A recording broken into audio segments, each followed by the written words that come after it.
Levántate y resplandece, porque ha venido tu luz, y la gloria de Jehová ha nacido sobre ti. Porque he aquí que tinieblas cubrirán la tierra, y oscuridad las naciones. Mas sobre ti amanecerá Jehová, y sobre ti será vista su gloria. He aquí, el Señor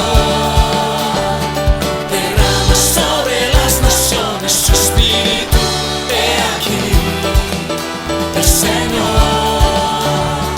derrama sobre las naciones su espíritu, su gloria, su gloria. Ministerio El Amanecer de la Esperanza presenta su programa Voz de Restauración con el pastor Juan Radamés Fernández. Escucha atentamente la palabra que proviene del mismo corazón del Padre para consolar tu vida.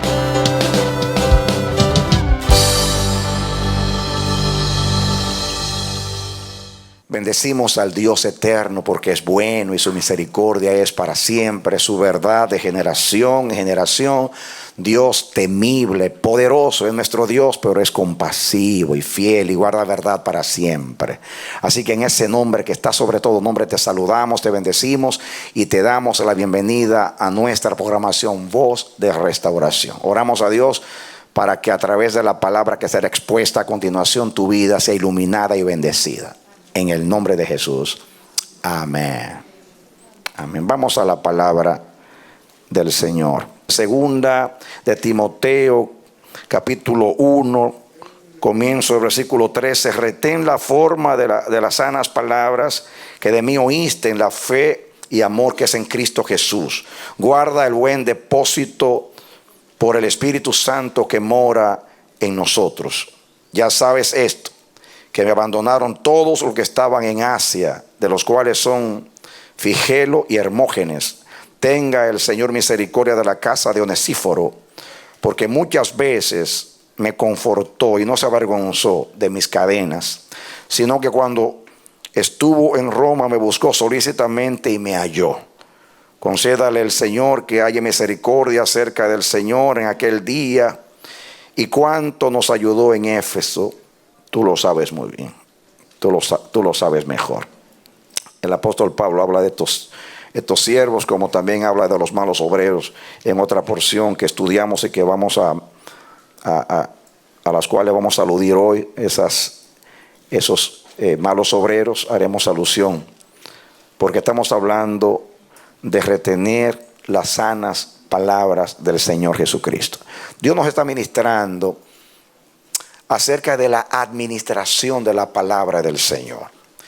Dios nos ha dicho que la palabra es el instrumento de Dios para hacer todas las cosas. Por la palabra Dios creó el universo, Dios sustenta todas las cosas por la palabra. Dios trajo la redención a través de la palabra, nos compró, porque Jesús, que era el verbo, el que estuvo con Dios en la creación, a través de quien el Padre ha creado todas las cosas, y también a través de quien Dios sustenta todas las cosas, según la epístola a los Hebreos. Ese Jesús se hizo carne y habitó entre nosotros. Él es el verbo. La palabra verbo es logos. En el principio era el logos, o sea, la palabra era con Dios, la palabra era Dios. Así que Dios usó la palabra para crear, para sustentar, para redimir. La usa también para darnos una nueva vida por el Espíritu Santo, para regenerarnos, pero la usa también para santificarnos. Ella es útil para enseñar, para redarguir, para corregir, para instituir en justicia, para que el hombre de Dios sea perfecto y enteramente instruido para toda buena obra. La palabra de Dios es viva y eficaz, penetrante como toda espada de dos filos. Así dice el Señor, que la palabra puede discernir las cosas profundas del corazón y también puede separar lo almático de lo espiritual. Poderosa la palabra de Dios. Dios nos ha encomendado la palabra y administramos la palabra del Señor. Dios nos mandó a predicar el evangelio a los perdidos, predicar la palabra, el evangelio el evangelio de salvación a través de Jesucristo, y la palabra del Señor para edificar a los santos, para que a través de la palabra los santos tengan permanencia en la fe, continúan en la esperanza, sirviendo al Señor y perfeccionándose en todas las cosas hasta la venida del Señor. Esa es la palabra. Hemos estudiado que la palabra tiene una sola manera de ser efectiva, y es que se use de acuerdo a su misma naturaleza. La palabra de Dios es pura. Pura, 7 veces dice el Salmo que ha sido purificada la palabra.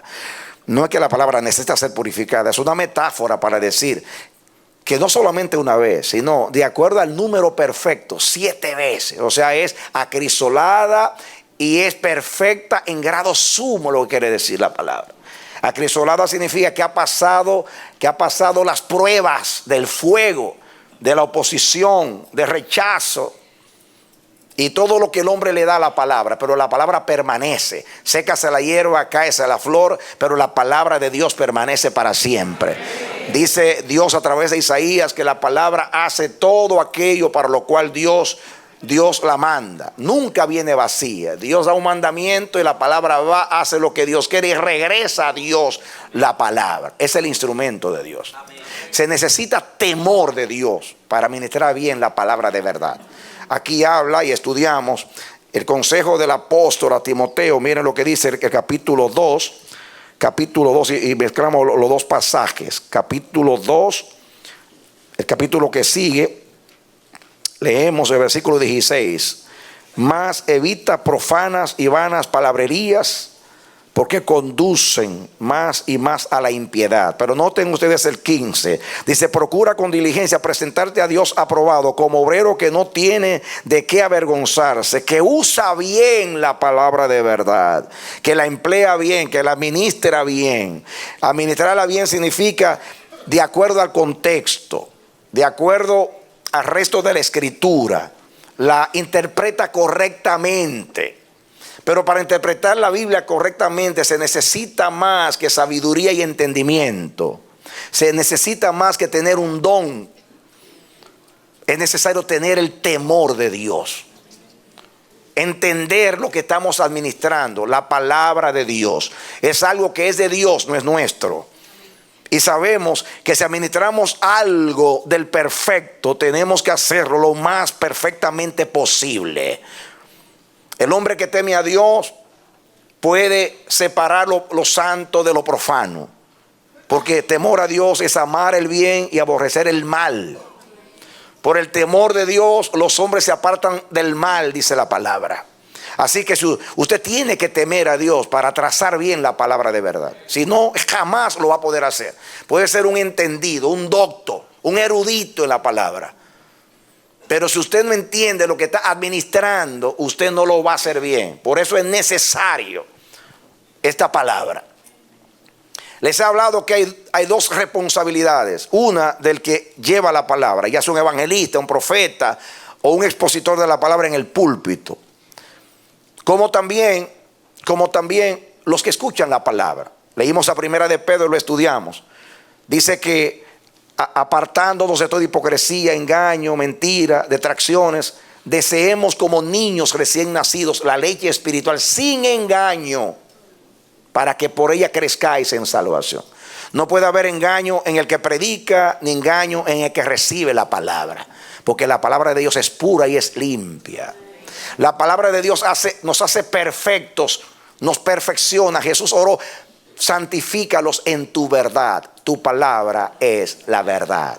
Así que es muy importante trazar bien la palabra en el caso del que le expone, y recibir bien la palabra de parte de aquel que escucha la palabra, con temor reverente y con deseo de ser edificado a través de la palabra del Señor. El apóstol Pablo menciona 3 logros de la profecía.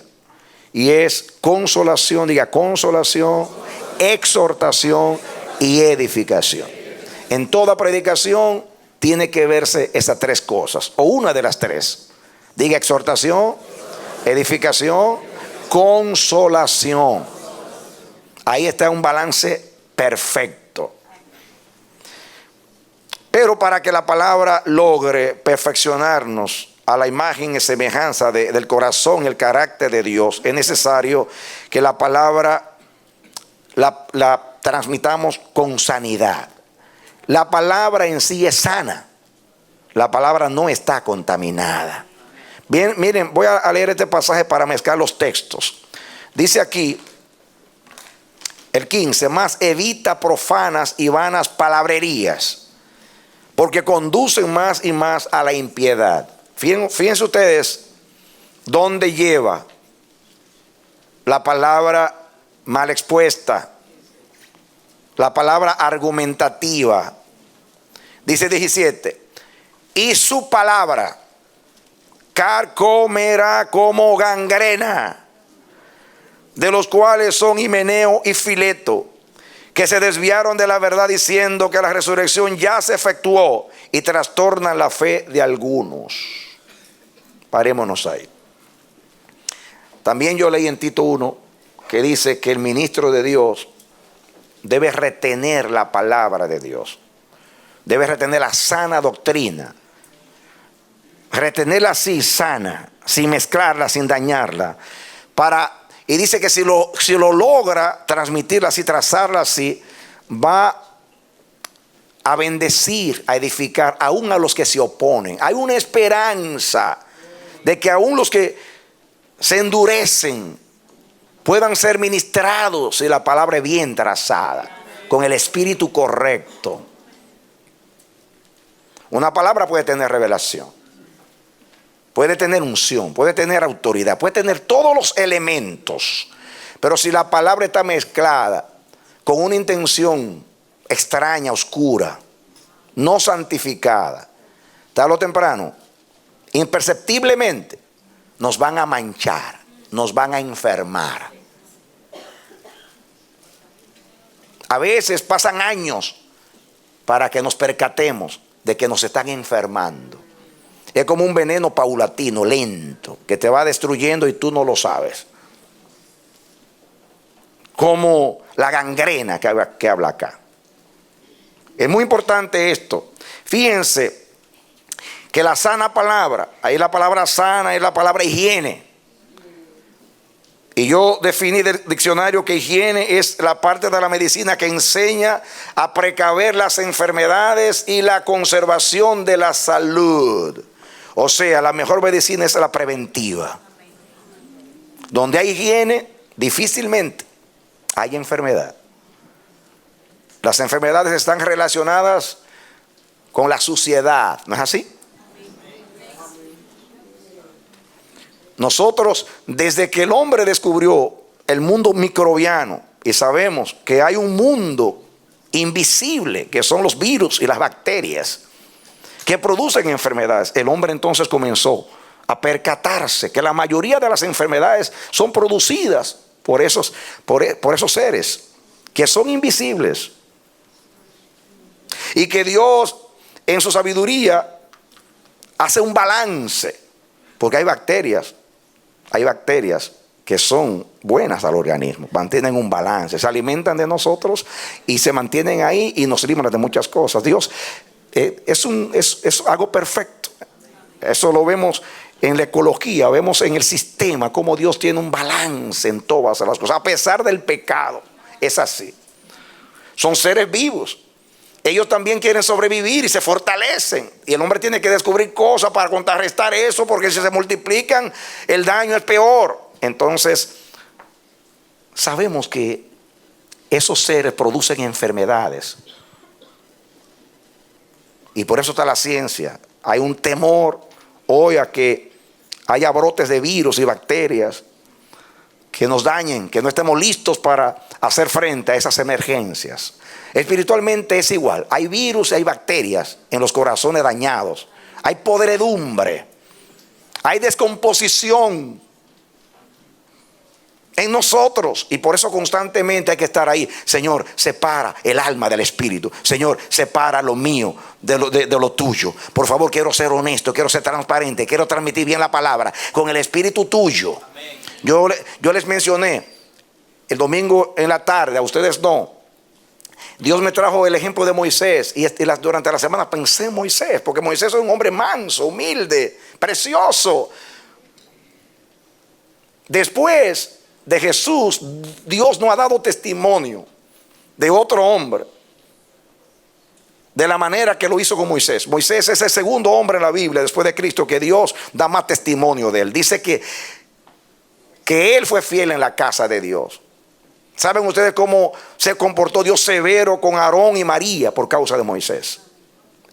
La Biblia le llama a Moisés el siervo de Dios, pero con una connotación que el que tiene revelación ve más allá que la palabra siervo, porque todos somos siervos de Dios. Pero cuando la Biblia habla de Moisés, siervo de Dios, eso implica muchísimo. El hombre que supo administrar no solamente la ley, sino la gloria de Dios, porque estuvo con él allá arriba. El hombre que Dios dijo a los demás profetas, les voy a hablar por sueños y visiones, pero no así a mi siervo Moisés. Con él hablaré cara a cara, face to face. Amén. Sin embargo, ese hombre, Dios le dijo: toma la vara y ve, habla a la roca, a la peña, y ella va a proveer agua para el pueblo. El pueblo estaba haciendo presión con el mismo pesimismo, la misma actitud. Nos sacaste al desierto a morir. ¿Para qué nos trajiste aquí? Aquí no hay agua. Y Moisés estaba ya hasta lo último. Estaba bien enojado. Y tomó la vara. El tomar la vara era ponerse en el lugar de Dios. ¿Qué toma la vara? Toma la vara. Esa vara Dios la adoptó cuando le dijo a Moisés: dame tu vara. Y la usó como la vara de su poder. Cuando le dijo: toma la vara y habla, está diciendo: ahora Moisés, quítate del medio, tú vas a actuar en mi representación. Pero Moisés estaba enojado con el pueblo. Y cuando llegó el momento, Moisés expresó enojo e incredulidad. Estoy parafraseando: se va a abrir esta peña para darles algo a ustedes. Y entonces golpeó la peña con ira. Y Dios inmediatamente se levantó a Moisés, lo reprendió y le dijo: por cuanto no santificaste mi nombre, no entrarás a la tierra prometida. Y Moisés en Deuteronomio dice que él trató de convencer a Dios y se humilló, y Dios le dijo: ya no me hables más de este asunto, no vas a entrar. Leí la vez pasada, o sea, el domingo pasado, 3 veces, 3 textos de Moisés en Deuteronomio, capítulo 1, capítulo 3 y capítulo 4 de Deuteronomio. Dice: y Dios se enojó conmigo por causa de vosotros. Y hay un salmo que dice que enojaron su espíritu, hicieron enojar su espíritu. Me llama la atención que Moisés, como nosotros, culpa al pueblo. Ese hombre tan elevado, tan maduro, culpa al pueblo. Y fue el pueblo que lo provocó, es verdad. Pero como enseño, Dios me ha enseñado que no es que la gente te provoca, es que tú te dejas provocar. Porque si tú estás en un nivel espiritual elevado y controlado por el Espíritu, tú puedes controlar el enojo. No estoy diciendo que sea fácil para nosotros, pero sí es posible cuando andamos en el Espíritu. Entonces a Dios tú no puedes venir a decirle: no, que la mujer que me diste, que el pueblo me tenía hasta acá. No. El que está en el lugar de Dios. Si Moisés hubiera peleado con el pueblo aparte y se enoja con ellos, como lo hizo varias veces. Moisés se le dijo a Israel: yo sé que ustedes son un pueblo de dura cerviz, y cuando yo me muera, ustedes se van a comportar peor. Es más, y miró el futuro y dijo: ustedes serán enviados a lo último de la tierra por vuestra rebelión. Y habló de las salidas de Israel, de los cautiverios. Pero Dios no se metió en eso, porque era un enojo de él con sus hermanos. Pero inmediatamente le dijo: toma la vara y habla por mí. Ya no era hablar de tus asuntos. Deja tus emociones, tu ira, tu enojo, y aparte ahora vas a usar la vara. Estás en el lugar de Dios. Yo aquí estoy ahora en el lugar de Dios. Ay de mí si yo tomo un elemento extraño acá. Puedo estar enojado con usted o con quien sea, pero ay de mí, porque estoy en el lugar de Dios. Yo no puedo venir aquí a defender mis intereses o a defenderme yo, que me están hablando de mí, que me están criticando, que no, el púlpito no es para eso. Eso lo debo resolver personalmente. Amén. Y donde la persona dice: estoy enojado contigo, y Dios no se mete en eso. Amén. No es que sea impropio. Tengo que ser espiritual todo el tiempo. No es que aquí arriba una cosa y abajo otra. No, estoy diciendo que a Dios no le ofende tanto si tú vas donde el hermano y tú le dices todo lo que tú sientes en espíritu. Pero cuando tú estás en el lugar de Dios, por eso me enoja cuando alguien dice Dios dijo, usando a Dios para manipular. Que Dios me reveló, que yo vi, que yo... Ten mucho cuidado. Mira tu intención. Porque aún lo que usted ve no debe decirlo siempre. Porque aún Jesús dijo, tengo muchas cosas que decirles, pero ustedes no están listos ni preparados para escucharlas. Hay que ser muy, muy, muy cuidadoso. Debo ser cuidadoso, debemos ser cuidadosos. Porque llevamos una palabra que no es nuestra y estamos en el lugar de Dios.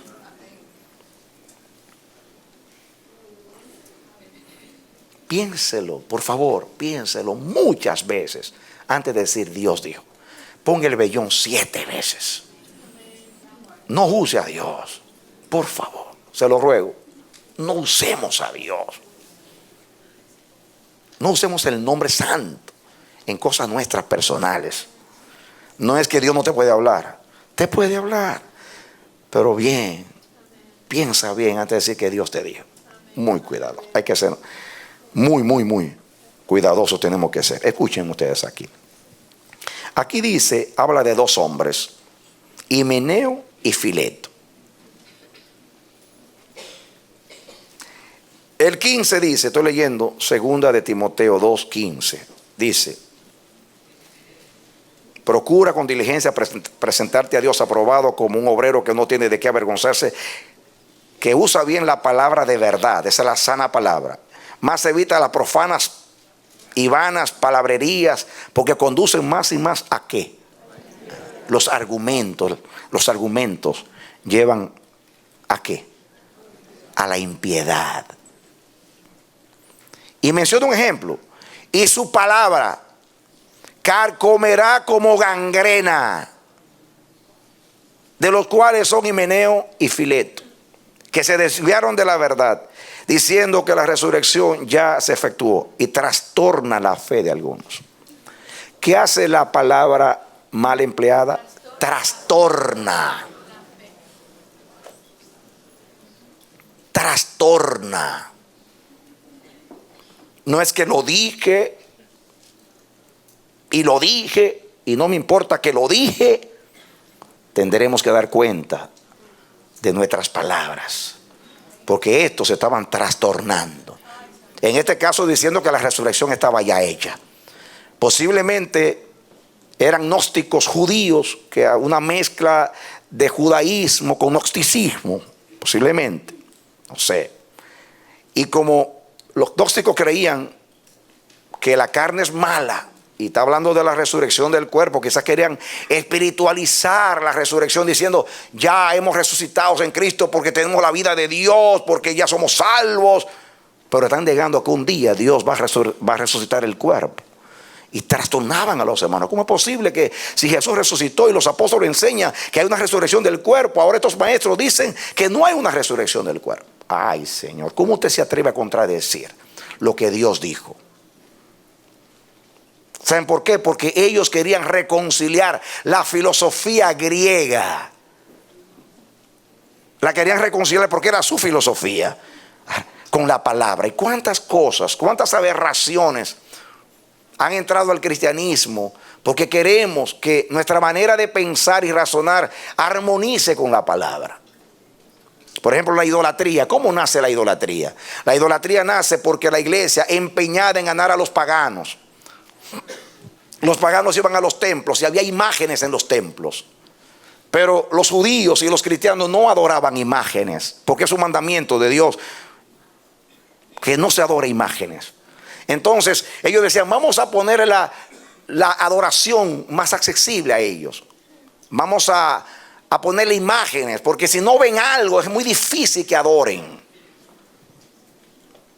Entonces, en vez de tener a Zeus, a Apolos, pusieron a María, a Pedro, a Juan, a Santiago. Y saben ustedes cuánto Dios odia y aborrece a la idolatría. Dios dice en el segundo mandamiento, No harás imagen de ninguna semejanza, de cosas que esté arriba en el cielo, ni abajo en la tierra, ni en las aguas debajo de la tierra. No te inclinarás a ellas, ni las honrarás. Miren qué específico es Dios. No te inclinarás a ellas, ni las honrarás. Dice, imagen de ninguna semejanza. No que son los santos, de ninguna semejanza. Y miren lo que dice Dios, de cosas que estén arriba en los cielos, abajo en la tierra, y aún debajo de la tierra. Otras palabras, Dios mío, está metiendo todos los espacios para decir ninguna idolatría. Pero nosotros no, inventamos para acomodar, para que la gente se sienta bien. ¿Cuántas aberraciones doctrinales han salido? Porque hay cosas que no nos caben. Por ejemplo, la elección es un mensaje bien complicado, porque comenzamos a razonar. No razones nada. La Biblia es su propio intérprete. Di lo que Dios dice y punto, cállate la boca. No estés razonando nada. ¿Acaso tú puedes explicar todo lo de Dios? No dice la palabra, cuán insondables son tus juicios e incomprensibles tus caminos. ¿Quién entenderá la mente de Dios sino el Espíritu de Dios? ¿Quién eres tú para juzgar a Dios? Y Dios, cállate. Yo no entiendo nada, pero eso es lo que la Biblia dice. La verdad que no me cabe en la bendita mente mía, pero eso es lo que la Biblia dice. Hay que ser honestos con la palabra. No acomodarla a nuestra manera de pensar y de ser, a nuestras culturas. Eso es lo que la Biblia dice. La Biblia es su propio intérprete. Nuestra hermenéutica es lo que la Biblia dice. Punto, se acabó. No inventemos más. Pero miren ustedes, este ejemplo nos ayuda a mirar el efecto que producen las palabras cuando no son sanas. El 17 dice, y su palabra carcomerá como gangrena. Wow. Esto es muy fuerte.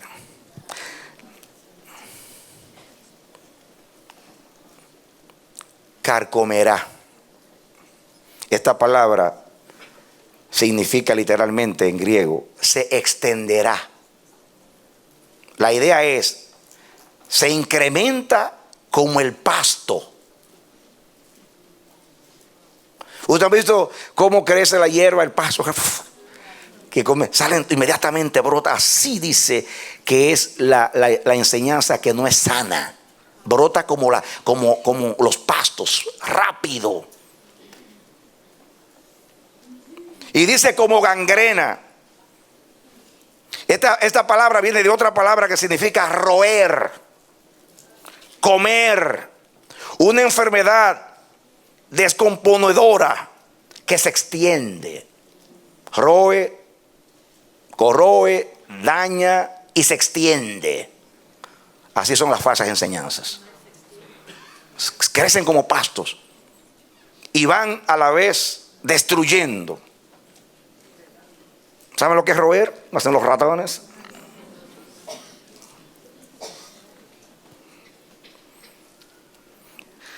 Esa es la palabra que habla. Esa palabra se usa para hablar de la polilla. Que Jesús habló de la polilla, que allá no entra polilla ni nada. Carcomer, roer.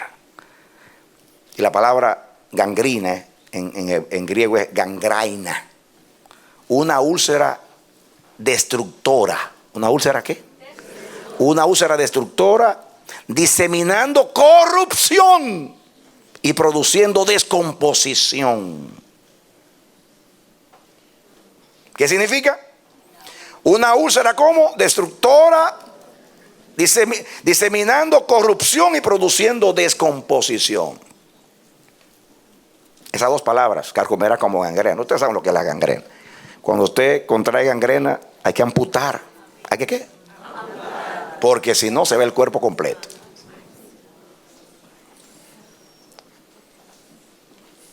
Los pastores que tememos a Dios y amamos a Dios, tenemos una responsabilidad y es cuidar la fe. Una de las funciones de los ancianos es cuidar la doctrina, retenedor de la palabra tal como fue enseñada, la sana doctrina, la sana palabra. Cada vez que se levanta un loco, ya sea entre nosotros o afuera, Yo no puedo estar con esa tensión contradiciendo a todo loco que se levanta. No, usted tiene que tener discernimiento. Usted no le puede decir a todo amén. Usted tiene que discernir.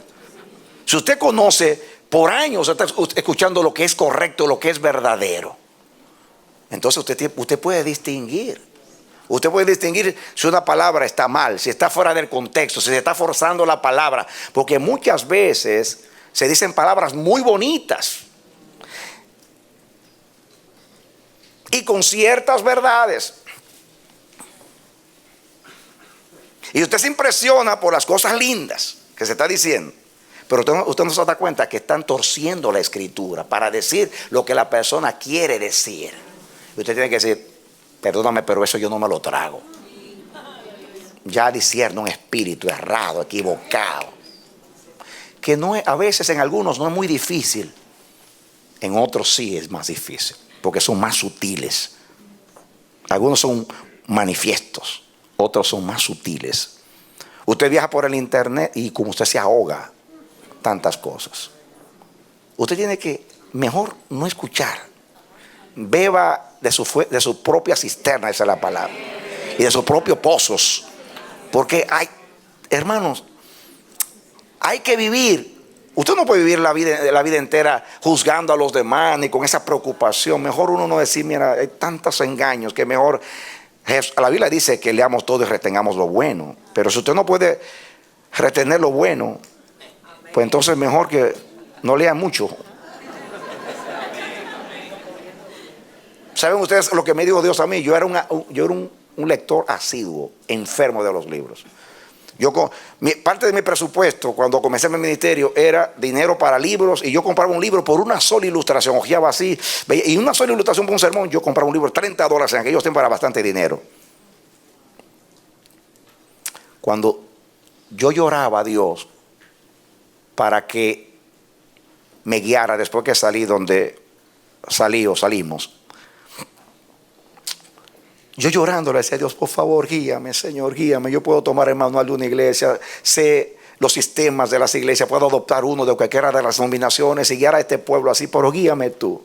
Y después de 2 años llorando, Dios me dijo, ¿de verdad tú quieres que yo te guíe? Y yo llorando, y el Señor, sí, claro que sí. ¿Está dispuesto a pagar el precio? Sí, Señor. Y como Jacob y Juan no sabían lo que decía. Y Dios me dijo, comencemos entonces. Lo primero que te voy a prohibir es leer. Léeme la Biblia solamente. No porque sea malo leer. Él me explicó. Porque tú has leído ya bastante. Y tú estás bien formado. Y me dice Dios, todo el que escribe un libro tiene argumentos. Pero la mayoría de las veces esos argumentos son falsos. Entonces tú lees y tú tomas esto. Y tú bebes esto. Entonces yo te quiero enseñar por la palabra. Y comenzó a tratarme con la palabra. Eso era a mí, que ya estaba rete que formado. Así que no diga usted, yo no voy a leer nada, no. Usted lo que tiene que hacer es leer, saber leer lo bueno. Yo leo libros, lo bueno. Generalmente, libros de referencia para estudiar la palabra. ¿Me están entendiendo? No quiero dañarlos a ustedes ni perjuiciarlos contra los libros. Hay libros muy buenos que te edifican, te inspiran. De los grandes maestros de Dios, de los padres de la iglesia, reformadores y de hombres de Dios en estos días. Pero a mí me dijo, porque me quería separar de los libros para poder sembrar en mí la vida del reino. Y así Dios me enseñó la vida del reino. Pero yo tuve que decir, Señor, está bien. Fue muy duro para mí dejar los libros. Yo tengo mi biblioteca tengo todas las paredes llenas de libros. Ya la mayoría los leí, pero los guardo ahí. Te dice, pero si usted no los ve, ¿por qué lo tiene ahí? Es que son mis amigos, están ahí. O sea, yo lo veo, o sea, son mis amigos. Yo amo los libros, los amo.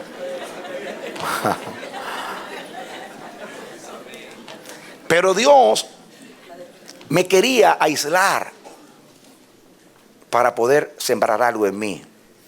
Y cuando tenga tiempo un día les voy a contar ese proceso tan hermoso de Dios enseñándome su reino, casi dictándome, siéntate ahí que te voy a enseñar. Y preciosos momentos con Dios. Pero me dijo, cuídate de estar recibiendo. No puedes estar recibiendo de esa fuente y de la fuente mía. Tienes que cerrar aquella fuente para quedarte conmigo, para yo enseñarte. Y así me enseñó su reino. Un día les voy a decir cómo comenzó con el Padre Nuestro y me enseñó la vida del reino así. Pero una manera que me avergonzaba Dios enseñándome. Pero ese no es el momento.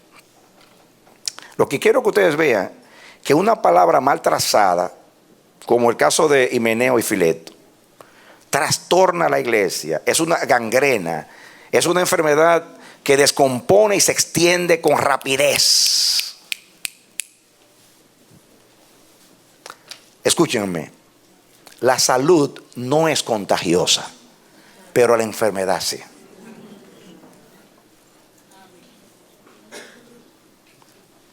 Usted se pega a un sano y usted no se sana. Pero usted se pega a un enfermo y la persona le tose o le habla y sale una chispa de saliva a su boca y ahí se enfermó usted. Si es una lepra, lo que sea, usted se puede contaminar. Pero la salud no. Si fuera así, abrazáramos a un saludable. Ven que tuviste 100 años, abrázame y que se me pegue la salud. ¿No es así? La única persona que pudo transmitir salud fue Jesús. Que los leprosos lo tocaban y se descontaminaban ellos y Jesús no se contaminaba. Bendito sea Jesús. El único. Jesus. Diga conmigo, Jesus. Los leprosos tenían que andar a kilómetros diciendo inmundo, inmundos. Pero Jesús, la mujer de flujo del sangre, tocó a Jesús y se sanó ella. Los leprosos lo tocaban, ellos se sanaban y Jesús no se contaminaba. Gloria a Dios. Pero solamente Jesús. Eso es Jesus only. Pero espiritualmente nosotros podemos transmitir salud. Espiritualmente estoy hablando. Si llevamos bien la palabra y nos limpiamos y nos concentramos que la carne no entre cuando estamos exponiendo lo puro, y si logramos que lo puro se transmita con pureza, entonces llegará con pureza y va a traer sanidad a las naciones, sanidad a la iglesia.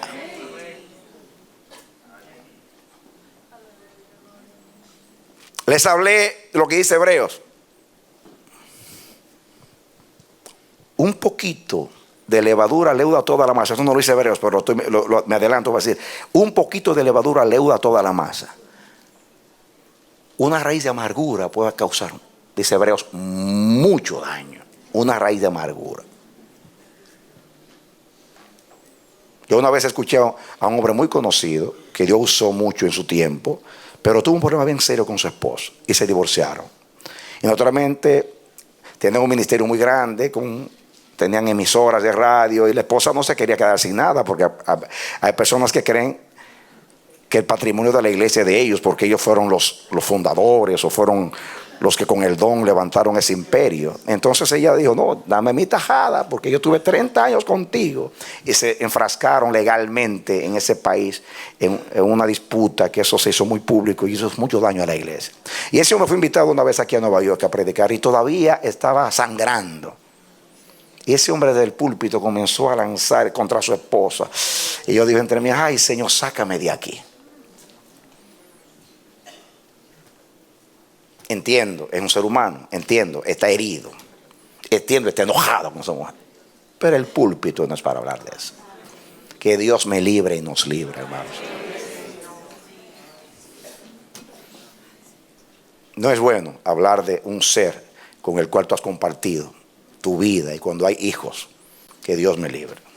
Si un día si yo viviera un caso así, yo no voy a hablar de esa mujer que ha estado conmigo todos estos años dándome su intimidad, después infamarla.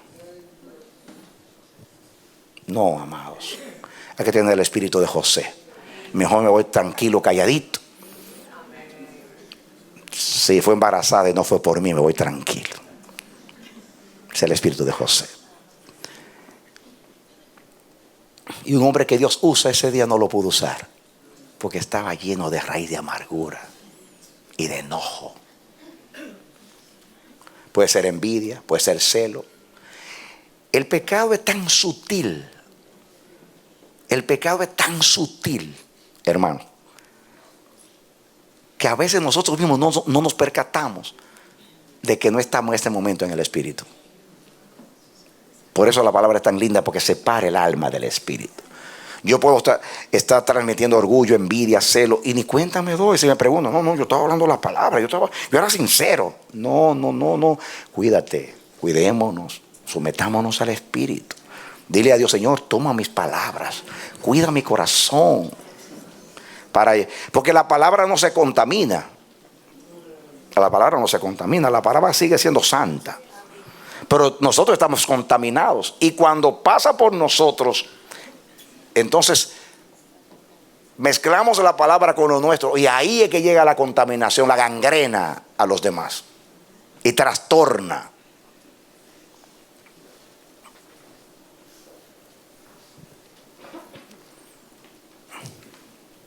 ¿Entiende eso? Miren, quiero que vengan conmigo al capítulo 6 de Primera de Timoteo, el libro anterior. Solamente pasan que una página o dos hacia atrás y van a ver capítulo 6 de Primera de Timoteo.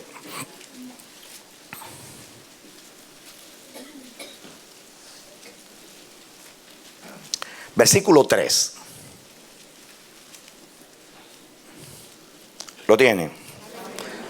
Primera de Timoteo 6:3. Si alguno enseña otra cosa y no se conforma a las sanas palabras, sería a las higiénicas palabras de nuestro Señor Jesucristo, ya que la palabra sana es higiene, ahí está en plural, sanas palabras.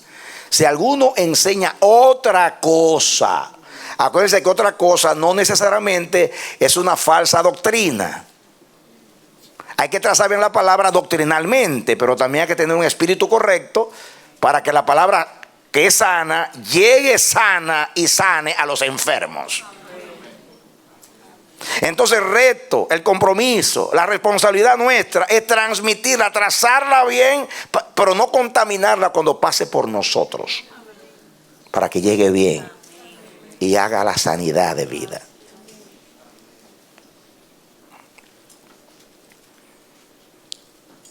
Si alguno enseña otra cosa y no se conforma, no está de acuerdo, no se ajusta, no se alinea con las sanas palabras de nuestro Señor Jesucristo y a la doctrina que es conforme a qué cosa, a la piedad. Ahora llegamos aquí a algo muy importante. ¿Cómo es la doctrina? La palabra doctrina es enseñanza, didascalía en griego. La enseñanza. La enseñanza debe ser conforme a la piedad. Miren ustedes acá algo interesante. El que enseña la palabra debe conformarse, alinearse a las sanas palabras.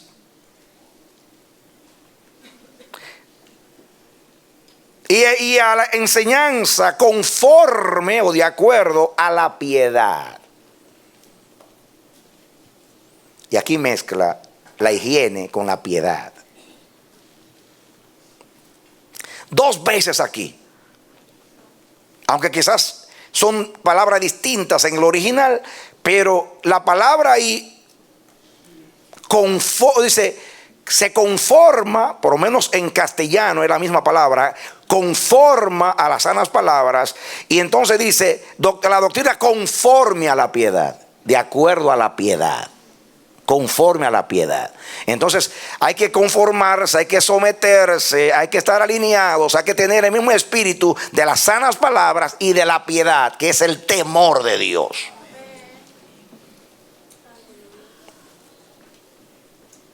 Esta palabra, quiero compartir esa palabra. Una vez prediqué acerca de esta palabra. La palabra piedad es la palabra Eusebia en castellano. De viene el nombre Eusebio, Eusebia.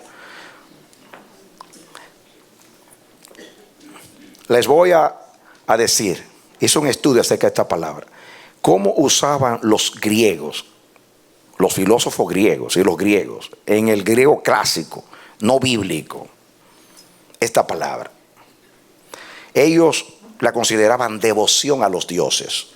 Como creían en muchos dioses, hablaban en plural. Reverencia y temor a lo que es majestuoso y divino. Estos pensamientos yo los estoy sacando de filósofos griegos. No me pongo a decir el nombre de los filósofos ahora, no viene al caso. Pero los saqué de diferentes filósofos. ¿Cómo se usaba en griego o en Grecia la palabra piedad o eusebia? Reverencia y temor a lo que es majestuoso y divino. Por eso cuando usted teme a Dios, usted sabe que Dios es grande, Dios es perfecto. Usted se inclina, no solamente inclina su cabeza y su cuerpo, sino su corazón. Y usted entra con cuidado. Quítate los zapatos, el lugar donde estás es tierra santa. Entonces se cubre Moisés para no ver el rostro de Dios. Respeto, reverencia a todo lo que es majestuoso. Y Dios es enteramente majestuoso y lo único majestuoso. Denle un aplauso, Señor.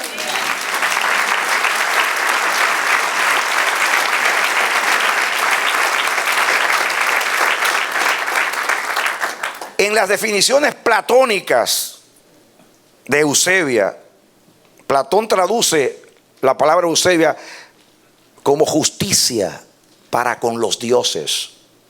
Vivir en justicia para... Ahora póngalo en singular porque Dios es uno. Diga justicia para con Dios.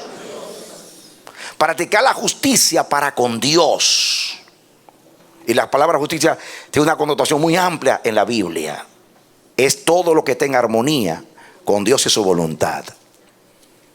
Los estoicos, que son unos filósofos que menciona el libro de los Hechos, los estoicos definen así la piedad: conocimiento de cómo Dios debe ser adorado. ¿Qué es piedad? Según los estoicos, conocimiento de cómo Dios debe ser adorado. Entre piedad.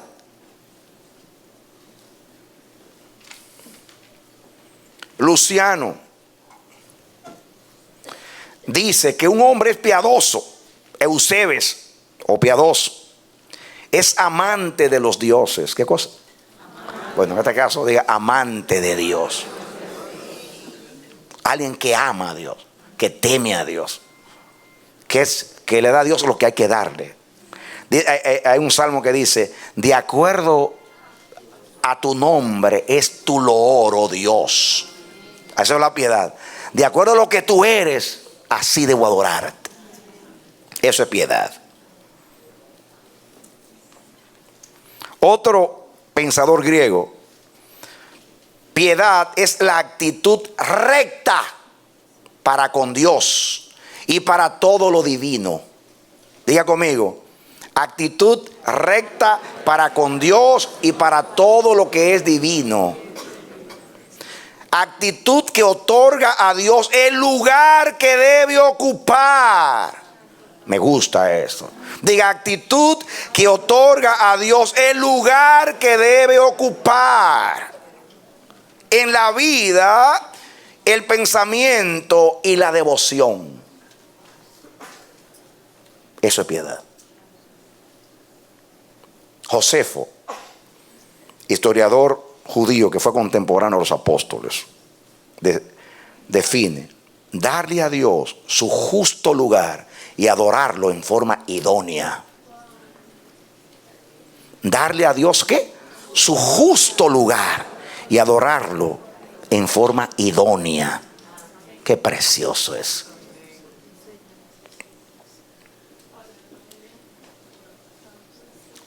Otro pensador griego: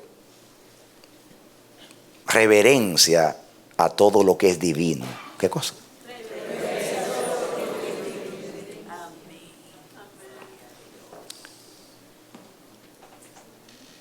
Otro pensador, Eusebia, significa lealtad a Dios. Me gusta eso. ¿Qué es? ¿Qué piedad? Lealtad a Dios. Cuando José fue tentado y la carne quería ser arrastrada, él dijo: ¿cómo voy a hacer esto y le voy a fallar a mi Dios? Diga: lealtad a Dios. ¿Cómo voy a mentir? ¿Cómo voy a engañar al gobierno? ¿Cómo le voy a mentir a mi esposa? ¿Cómo voy a sacar provecho de los santos usando la palabra?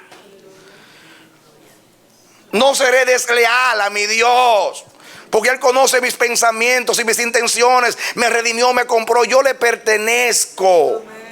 Lo voy a adorar en toda mi manera de vivir, como dice la palabra. Eso es piedad. Diga: lealtad a Dios. Muy bien.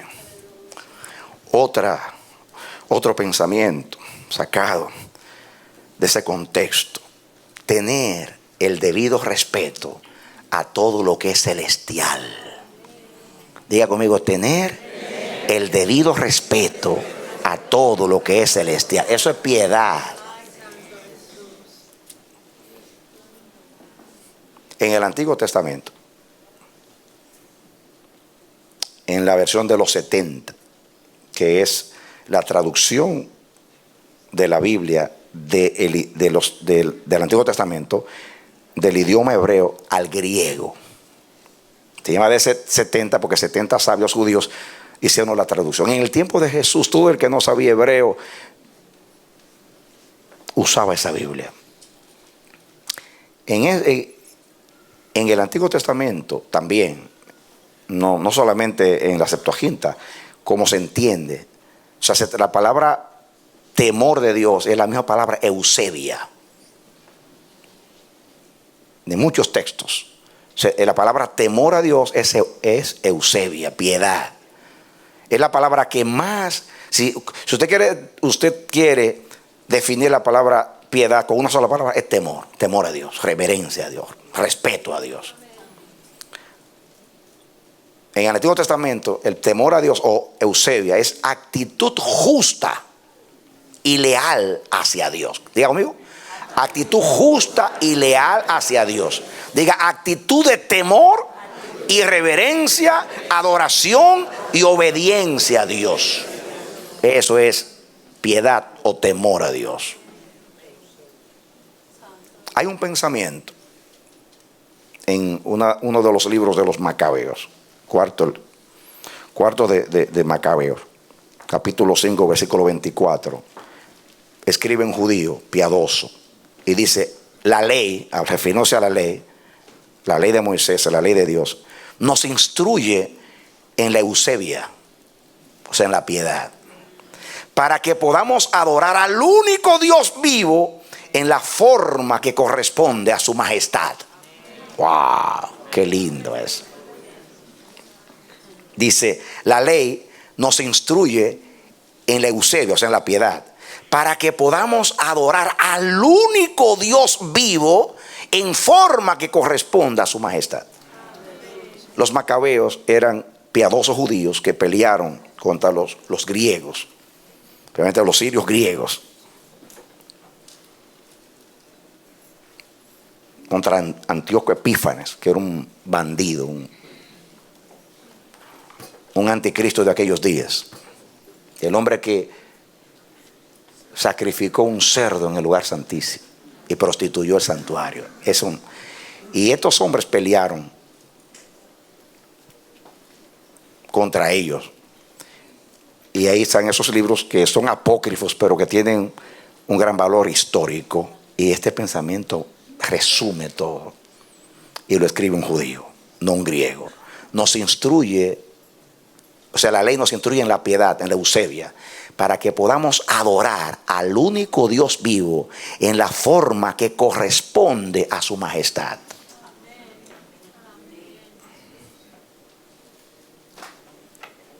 Prevalezca el pensamiento. La idea básica de piedad es actitud justa y reverente para con Dios. Entonces, aquí volvemos a la palabra, a 1 Timoteo capítulo 6, versículo 3.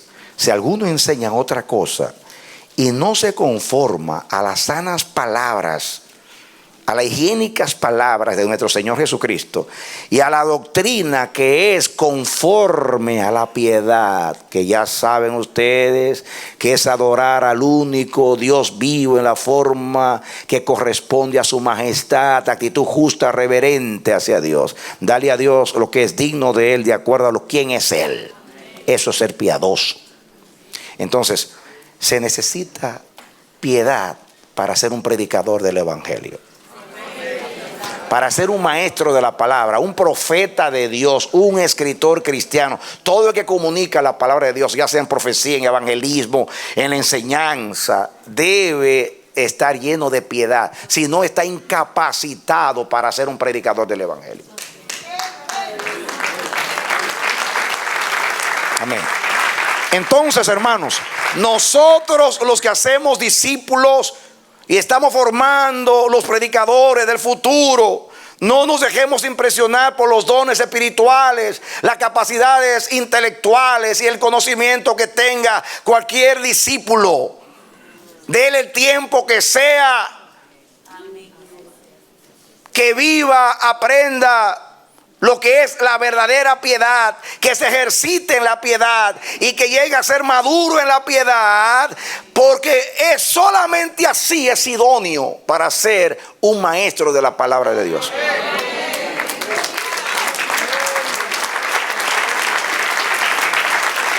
Ahora ustedes se dan cuenta por qué hay tantas barbaridades en los púlpitos.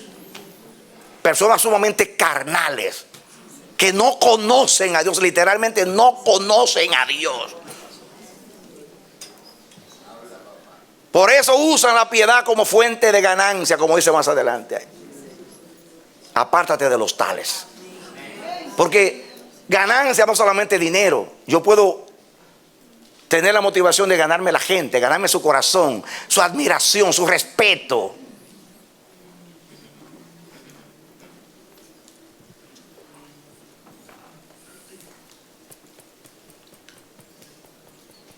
Escúchame, una manera de manifestar piedad en la predicación es entender que estoy en el lugar de Dios, ministrando la pura palabra de Dios para convertir a la gente al corazón de Dios.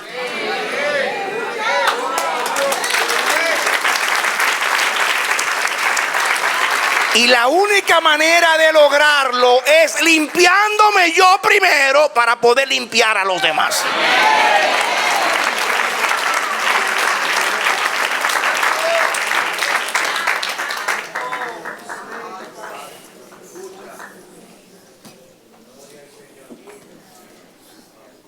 Oh, si esto se viviera.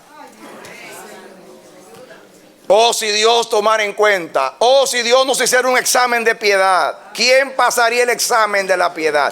La piedad no significa ser impecable, no tener debilidades. No, si todos los que somos piadosos somos muy débiles. El asunto es que tomamos la fuerza de Dios para respetar a Dios. A Dios no le importa cuán débiles seamos, porque hay solución. La debilidad tiene un solo remedio: el poder de la sangre de Cristo. No hay problemas con nuestras debilidades. Y eso está resuelto ya por Cristo y por el Espíritu Santo en la santificación. El asunto es: apártese del mal todo aquel que invocar el nombre de Dios. Usted no puede usar el nombre de Dios en la basura de sus pensamientos contaminados. Mejor no ministre la palabra o lo que sea si usted no está limpio. El sacerdote, antes de entrar al santuario, se lavaba las manos y los pies para poder entrar puro. Eso era ceremonial, pero representaba algo espiritual. Yo me tengo que apartar de envidia, de celo. Miren ustedes lo que sigue diciendo aquí. Dice aquí: si alguno enseña otra cosa y no se conforma a las sanas palabras de nuestro Señor Jesucristo y a la doctrina que es según la piedad, está envanecido. ¿Cómo está? Bueno, eso es una enfermedad espiritual. Está como envanecido. Nada sabe. ¿Y qué cosa dice ahí? Delira. La palabra delira es la palabra griega noseo, que significa estar enfermo. No. Literalmente significa estar enfermo. No estoy inventando, ni concluyendo, ni aplicando. Literalmente significa estar enfermo. Delirar en esta palabra es estar enfermo. Por eso me llamó la atención. Significa estar enfermo, tanto del cuerpo como de la mente. De ahí será arrebatado por un interés tan mórbido en una cosa que llegue a ser equivalente a una enfermedad. Eso es lo que significa la palabra delirar ahí. Estar enfermo de cuerpo y mente. Y eso está arrebatado, bien enfermo. Y eso te lleva a contaminar a otros. ¿Cuántos aquí están delirando, hermanos?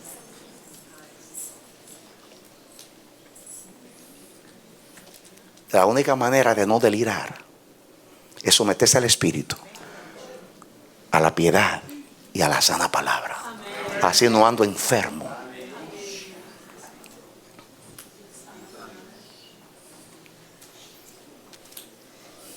Vamos a seguir hablando de esto, porque aquí vamos a pasar a muchas cosas. Dios me dijo que les hablara a ustedes de cómo se originan las obras infructuosas de la carne.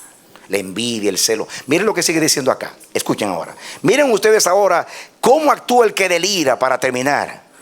Dice, y delira acerca de cuestiones y contienda de palabras, de las cuales nacen ¿qué? ¿Nacen qué? Envidias, pleitos, blasfemias y malas sospechas.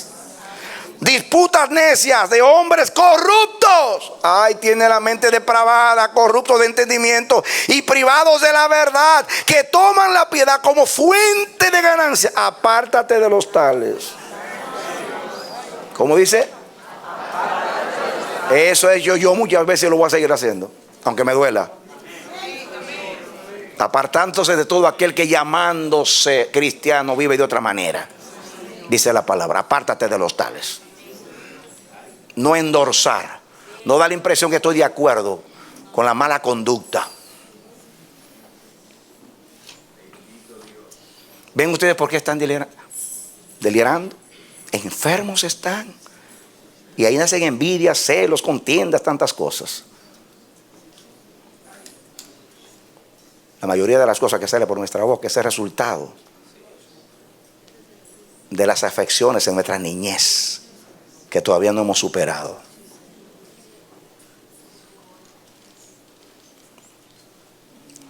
Estamos contaminados y venimos a contaminar a los otros. Pero cuando usted tiene piedad, la piedad es el temor de Dios, y por el temor de Dios los hombres se apartan del mal. Cuando usted es piadoso, a usted no le importa humillarse delante de Dios, pedir perdón, reconocer que se equivocó. Cuando usted resiste el consejo, usted es un orgulloso, vanidoso. Y yo también. Cuando nos resistimos al consejo. ¿Por qué se resiste? ¿Cómo usted va a cambiar su vida? Va a seguir siendo a la misma persona toda la vida, dañando, delirando, enfermo del cuerpo y de la mente, por consiguiente, del alma. Entonces dañamos a los demás.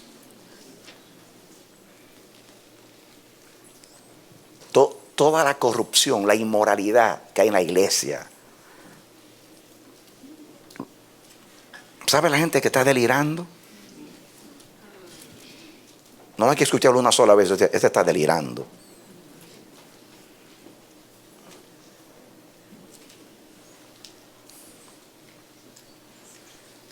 Todo el que predica, profetiza, evangeliza o lleva la palabra de la manera que sea,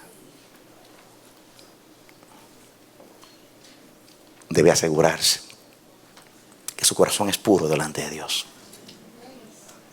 Hay que decir como David antes de predicar: examíname, pesa mi corazón y mira a ver si en mí hay camino de perversidad y guíame por el camino eterno, porque engañoso es el corazón más que todas las cosas, y quién lo entenderá. Y de la abundancia del corazón habla la boca. A veces ni cuenta nos damos que de la fuente nuestra sale lo mismo constantemente, lo mismo. Y nosotros somos los últimos en percatarnos de que estamos dañando gente. No importa que doctrinalmente te hacemos bien la palabra. No importa que lo hagamos con unción. No importa que lo hagamos con conocimiento. Si no tiene piedad, no va a llevar a nada. ¿Qué es lo que pasa con la iglesia hoy?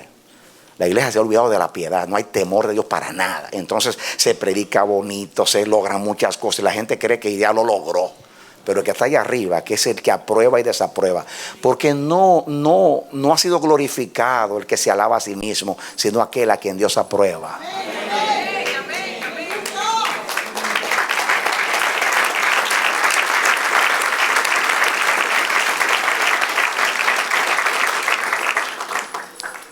El tiempo se terminó, pero Dios continuará hablando.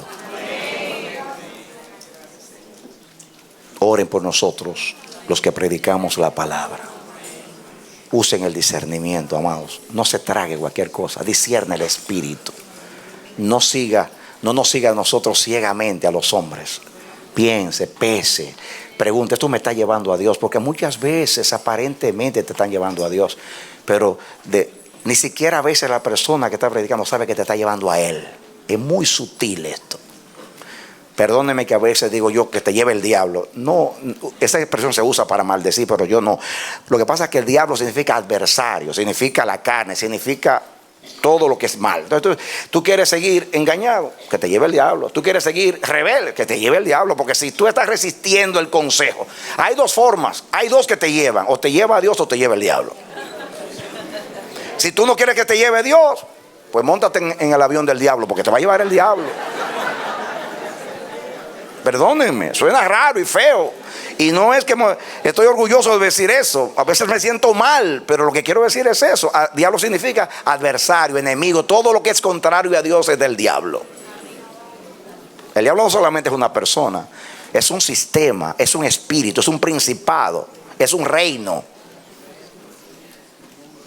¿Me entendió? Entonces, amados, la sana palabra, tenemos que conformarnos a la sana palabra. Y para conformarse a la sana palabra hay que ser piadoso, temer a Dios. Que Dios nos ayude. Padre, en el nombre de Jesucristo, ayúdanos, Dios. Yo no creo que nadie es suficiente para esto. Por eso tenemos que vivir humillados delante de ti, para que sea posible que tú nos uses en tu servicio. ¿Cómo puede una fuente contaminada dar lo bueno, sino con el control del Espíritu Santo? Dios mío, perfecciónanos en tu temor, en tu piedad, Dios mío. Que todo lo que es tuyo, a ti, a lo que es tuyo, lo tratemos con esa justicia, con esa actitud reverente, cuidadosa. Que seamos leales contigo, Dios. Ayúdanos, Padre. Cuídame a mí, cuida al pastor Manolo, cuida a todos los ministros que ministran acá, los que vienen de las naciones, los que predicarán aquí en el futuro. Cuídanos a todos. Líbranos, Señor Dios, de un mal espíritu. Que no contaminemos, sino que sanemos con la sana palabra, Dios. Ayúdanos, Padre. Perdónanos, te pido perdón por mí y por todos aquellos que de una u otra manera no han trazado bien la palabra. Perdona, Dios. Perdona, Dios. Y cuida este púlpito. Cuida este púlpito. No solamente en la palabra, en la adoración, Señor. En todo lo que se hace para ti en el servicio. Que en todo tú seas glorificado. Que se dé piedad. Guárdanos de mentiras, de orgullo, de altivez, de vanagloria. Sánanos. Sánanos. Sánanos. Para poder usar con sanidad la palabra. Llénanos de piedad. Para así, apegados y conforme a la piedad, poder trazar la palabra bien para sanar los corazones, edificarlos, consolarlos, exhortarlos. Ayúdanos, Dios. por favor, no estoy orando porque vamos a terminar, estoy orando porque necesitamos la palabra. Hay un grito de ayuda. Pedimos auxilio, pedimos socorro. Ayúdanos. Guarda nuestros corazones, guarda nuestros oídos. Que no seamos impresionados por el mal, sino por el bien. Que solamente le demos entrada a lo bueno, a lo noble, a lo justo, a lo verdadero, a lo digno de alabanza, a lo que esté en conformidad con la piedad y con el pensamiento de tu corazón. Que estamos, Dios, en el nombre de Jesús. En el nombre de Jesús yo oro a Dios con todo mi corazón, mi hermano. Lo que pido para mí y para esta congregación es lo mismo que pido para ti, para tu vida. Que Dios te enseñe la piedad, te perfeccione en la piedad, en el temor de Dios. Y más si eres un comunicador de la palabra del Señor. Que a través de tu boca Dios pueda sanar a los demás. Porque tú vivas conforme a la palabra sana y tú la comuniques también con el elemento, el ingrediente del temor de Dios. Que Dios te bendiga y te dé la victoria en Cristo Jesús. Amén. Amén.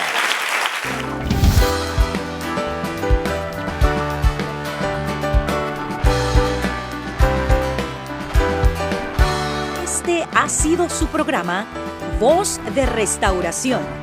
Si desea comunicarse con nosotros, escríbanos al P.O. Box 70, Bronx, New York 10473 o visita nuestra página web www.elamanecer.org. Nos despedimos hasta la próxima. Que Dios te bendiga.